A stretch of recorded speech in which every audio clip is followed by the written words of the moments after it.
Good morning, students. We are today going to start our chapter number 3 of microeconomics. The name of the chapter is Demand and Elasticity of Demand. So before starting the chapter, I should tell you some brief about these two words. First is demand and next is elasticity of demand. अगर अपन demand की बात करते हैं तो demand would be sum of two individual words. One is willingness and next is resources और we can say ability to pay. Means अगर अपन किसी चीज़ की प्रोडक्ट की डिमांड के बारे में बात करते हैं तो अपन को देखना चाहिए कि उस पर्टिकुलर प्रोडक्ट को परचेज करने के लिए क्या हम विलिंगनेस रखते हैं. Means would we have a desire to purchase a product. क्या हमारी इच्छा है किसी प्रोडक्ट को परचेज करने की. अगर हमारी इच्छा है प्लस अगर हमारे पास रुपए हैं, या ये बोल सकते हैं कि इफ़ वी हैव मनी और if we have sufficient means to buy it then it would be our demand. ठीक है, अगर हमारी इच्छा है प्लस हमारे पास पैसे हैं गुड्स को परचेज करने के लिए तो उसको अपन क्या बोल देंगे, डिमांड.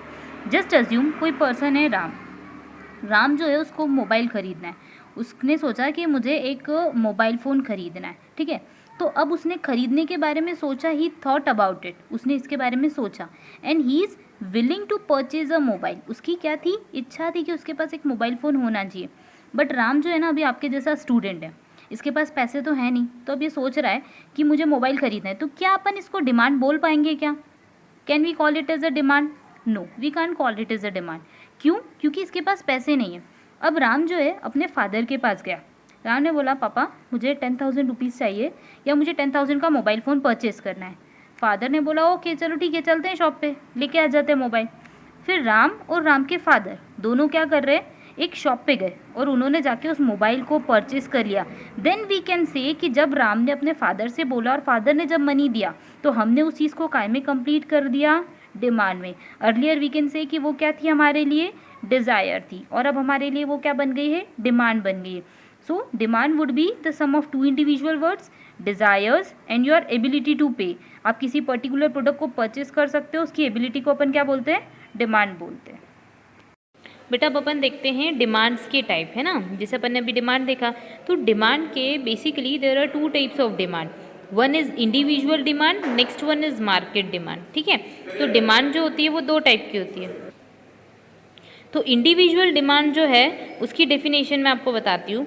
तो very first, the quantity of commodity which an individual consumer by at a particular time at different prices. मतलब आप ही सोचो कि जस्ट अज्यूम आप ए हो, आपका नाम ले लेते हैं, जस्ट अज्यूम राम ले लेते हैं. ठीक है, एग्जाम्पल सिंपल हो जाएगा, राम की बात करते हैं. ठीक है, तो राम जो है वो क्या कर रहा है, एक पर्टिकुलर प्रोडक्ट के लिए, मतलब अगर हम बात करते हैं मैंगो के लिए, काय के लिए बात कर रहे हैं, मैंगो के लिए. तो राम जो है वो मैंगो अगर 25 रुपीज़ के होते हैं 1 kg, अगर 25 रुपीज़ के 1 kg होते हैं तो वो 1 kg परचेज करता है. ठीक है, नेक्स्ट अगर उसकी प्राइस जो होती है वो 35 हो जाती है तो आप सोचो कि प्राइस बढ़ गई, राम अब ज़्यादा खरीदेगा कि कम खरीदेगा. डेफिनेट सी बात है कि कम खरीदेगा. तो वो कितने खरीदता है, 750 ग्राम्स खरीदता है. फिर प्राइस जो है वो क्या हो जाती है, वापस से इंक्रीज हो जाती है. मान लो प्राइस जो है वो 50 रुपीज़ पे पहुंच गई तो राम जो है वो क्या कर रहा है, 500 ग्राम्स खरीद रहा है. कितना खरीद रहा है, 500 ग्राम्स खरीद रहा है. और अगर प्राइस जो है वो काय पे पहुंच गई है, 70 रुपीज़ के ऊपर, मतलब हम कंटिन्यू देख रहे हैं कि प्राइस इंक्रीज होती जा रही है. ठीक है, तो यही है कि प्राइस अगर 70 पे पहुंच जाती है तो राम जो है वो कितना खरीद लेता है, 250 ग्राम्स खरीदता है. ओके, येस और नो. ठीक है, तो ये चीज़ आप लोगों को क्लियर हो जाती है. तो सिंपली वी कैन से कि एक particular person, means we are just talking about Ram only, तो it would be the individual demand. Ram is demanding for individual product तो उसको अपन क्या बोल देंगे, इंडिविजुअल डिमांड. क्लियर. एक डिफरेंट प्राइजेस पे एक पर्टिकुलर प्रोडक्ट को आप क्या करते हो, परचेज कर रहे हो. ठीक है, तो it would be your individual demand. Let's talk about the market demand. अब मार्केट डिमांड का अपन एग्जाम्पल लेते हैं. तो जस्ट अज्यूम अभी अपन ने मैंगो लिया था तो मैंगो की बात करते हैं.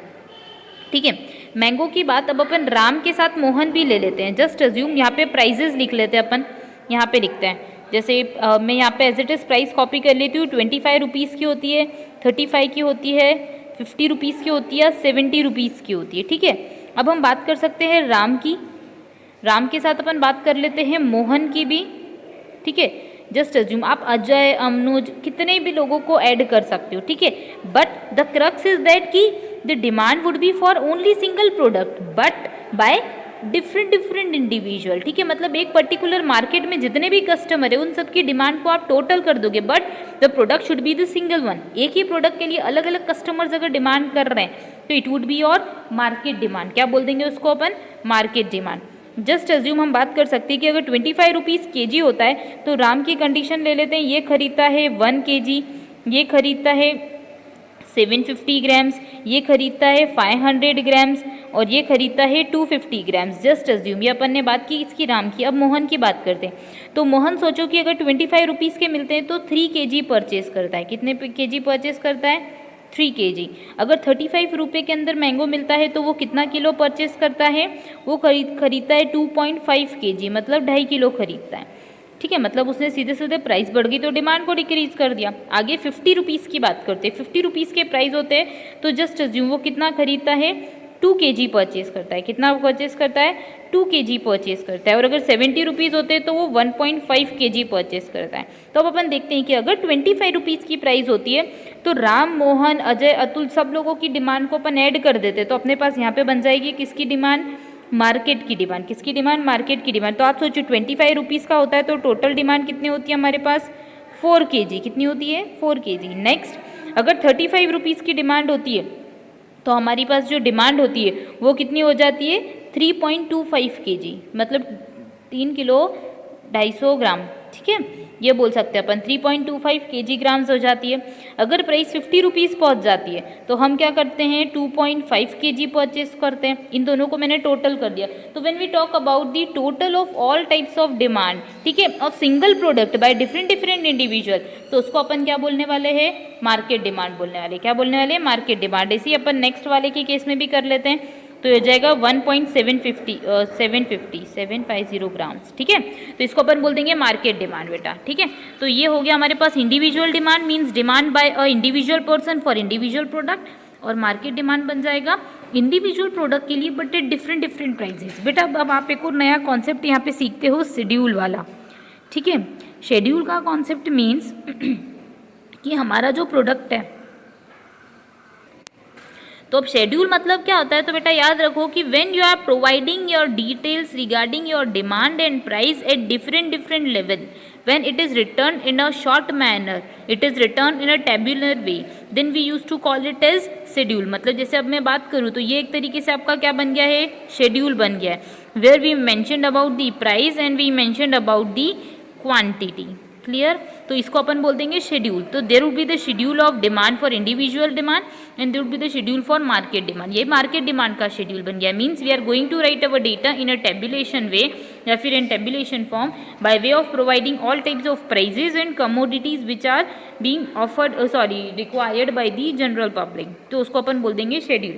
So let's discuss about the curve. अब अपन कर्व पढ़ते हैं कि कर्व क्या होता है। तो बेटा एक तो होता है इंडिविजुअल डिमांड का कर्व, एक होता है मार्केट डिमांड का कर्व। तो अगर हम इंडिविजुअल डिमांड के कर्व की बात करते हैं तो हमेशा याद रखना है कि इंडिविजुअल डिमांड का कर्व हो या मार्केट डिमांड का कर्व हो, इससे फर्क नहीं पड़ता, the curve would always be downward sloping. Curve जो होता है वो हमेशा क्या होता है? ये स्पेस रहेगा थोड़ा यहाँ, डाउनवर्ड स्लोपिंग होता है। क्या होता है? डाउनवर्ड। क्यों डाउनवर्ड होता है? तो इसका रीज़न मैं आपको पहले बता चुकी हूँ जब मैंने आपको पीपीसी पढ़ाया था, ठीक है।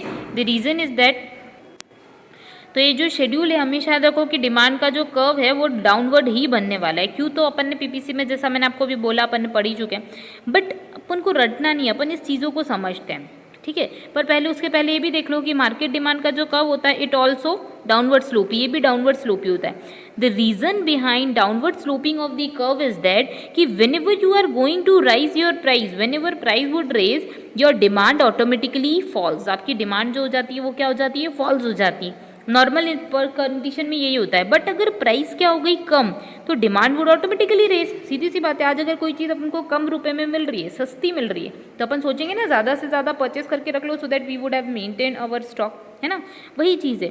तो दिस इज द रिलेशन, ठीक है, why our curve is downward sloping. ये रीज़न है कि हमारा कर्व जो होता है डिमांड का वो डाउनवर्ड स्लोपी क्यों होता है।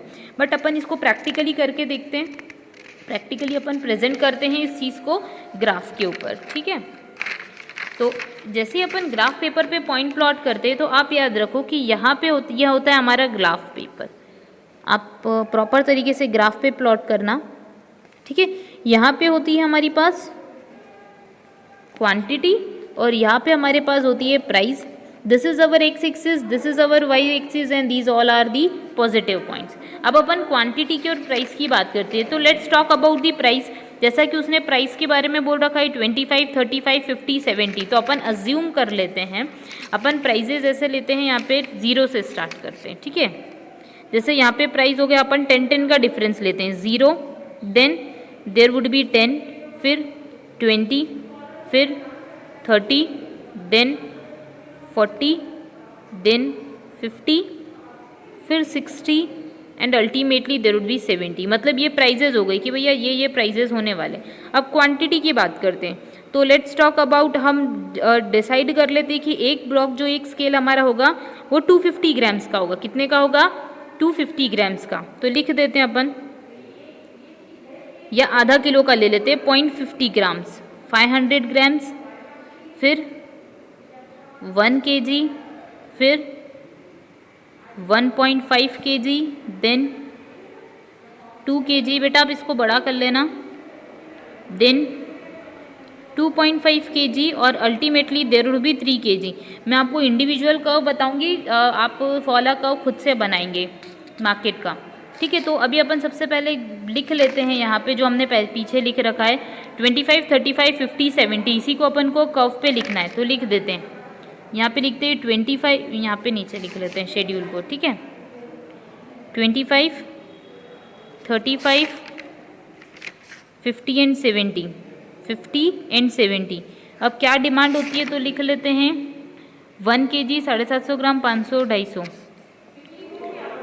यहाँ पे 1 kg, फिर 0.750 ग्राम्स, फिर उसके बाद आ जाएगा हमारे पास 500 ग्राम्स, 0.500 kg की बात कर रहे हो तो 0.500 लिख दो, ठीक है। अगर सारा अमाउंट kg में ले रहे हो तो 0.500 kg लिखना, और अगर नहीं ले रहे हो तो फिर kg मत लिखना और डायरेक्ट 750 ग्राम्स लिख देना, ठीक है, या फिगर लिखना ऐसे, सॉरी यूनिट्स लिखना।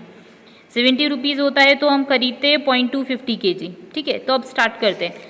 जस्ट अज्यूम हमारी प्राइस होती है 25 रुपीज़, तो हम कितना खरीदते हैं? 1 kg। कितना खरीदते हैं? 1 kg। तो लेट्स डिस्कस कि अगर प्राइस होती है 25, तो आप देखो प्राइस हमारे पास होगी 25, तो हमने खरीदा 1 kg। 1 kg के सामने कहाँ आ रहा है? 25, तो यहाँ कहीं आ रहा है। कहाँ पे आ रहा है? यहाँ कहीं आ रहा है, ठीक है। आगे प्राइस होती है 35, तो हम क्या खरीदते हैं? 750 ग्राम्स खरीदते हैं। मतलब आप देखो प्राइस क्या हो गई? अब बढ़ गई। मतलब ये 35 यहीं कहीं आएगा तो हम खरीदेंगे कितना? 750 ग्राम। 750 ग्राम्स जो होता है वो क्या होता है? 1 kg के अंदर होता है, पर 1 kg से कम होता है, पर 500 kg से ज़्यादा होता है। मतलब कि ये पॉइंट जो होता है वो कहाँ आने वाला है? यहाँ पे आने वाला है। कहाँ आने वाला है? यहाँ पे, ठीक है। आप ग्राफ पेपर पे बनाओगे तो प्रॉपर बनेगा। नेक्स्ट अपन बात कर सकते हैं 50 kg पे 500 ग्राम्स। तो देखो 500 है, ऊपर 50 है, डायरेक्ट पॉइंट प्लॉट कर दो। आप स्केल रख के सीधे सीधे प्लॉट करना।